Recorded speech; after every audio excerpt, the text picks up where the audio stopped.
The system operator must have an organized approach to the general care of crops that will be produced. The following steps of crop care must be deliberately planned. Seedling management.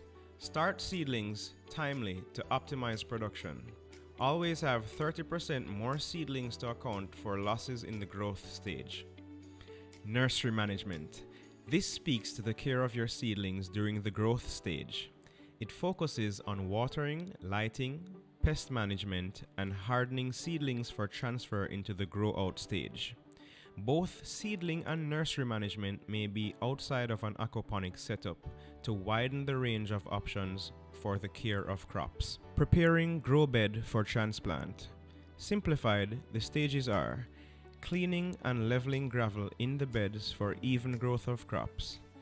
Spacing the crops for optimal production. This can be from 4 to 12 inches depending on selected crops. Ensure the bed flooding and draining cycles properly. Transplanting in the system. Do not transplant seedlings into the grow beds for the first 14 days after the fish are stocked. In a new system which has been in operation, nutrients from the fish need time to build up so the plants are not deficient. Transplanting in an aquaponics system, crops must be handled delicately while rinsing off excess compost mixture from the root, digging the gravel hole and placing the plant at the desired space. Nutrient application. Aquaponics systems produce large amounts of nitrogen but limited amounts of potassium, iron and calcium. These are best added by foliar application as natural additives. Disease prevention and control.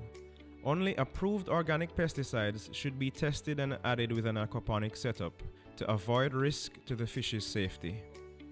Natural pest control methods can also be used, such as planting chive or mint along with your crops. These plants will drive away unwanted bugs and pests. System maintenance and management. The number one factor in maintaining a healthy system is a structured and disciplined management approach. One should develop and implement good husbandry routines around the entire system. Daily routine. Check the water level in the tank and the media bed. Examine water clarity. Examine fish for erratic behavior. Look at the fish and feed them according to size and biomass. Look for and remove dead fish while making a record of it. Check for leaks or structural damage. Scout plants for pests and nutrient deficiency. Remove dead and diseased foliage. Examine flow rate and check for blockages or reduced flow. Check for solids in the system and uneaten feed. Remove by siphon. Check pH and adjust over a 24-hour period if necessary.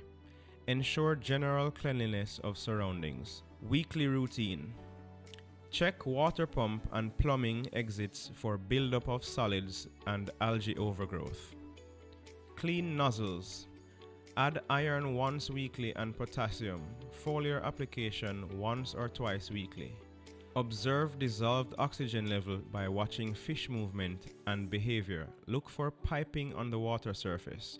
Piping is when the fish in your system are gasping for air on the surface of the water. Monthly routine.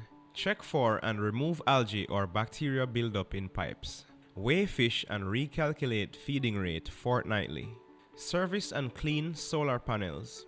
Check wire connections for corrosion. Emergencies to expect. Be aware and take steps to resolve the following potential issues. Water loss. Find and stop leaks and replenish water. Power failure. Expect that the pump will stop and that you should not feed fish. Agitate water manually and water the media bed with fish water. Record keeping. This is an extremely important factor in operating aquaponics system for food safety and security or for commercial activity. Record keeping is vital to assessing the feasibility of the operation and also to make improvements based on observations and data. The following list has some of the important information that should be recorded when operating an aquaponics system. The list may be extended based on operator's preference. Number of fish stocked. Date of stocking. Types of plants grown. water quality result, mortality rate, rate of feeding, crop activity lab such as date of applied pesticides, rates of application, etc., production and sale record.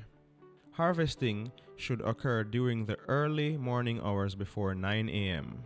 This will ensure that the plants are not stressed by heat.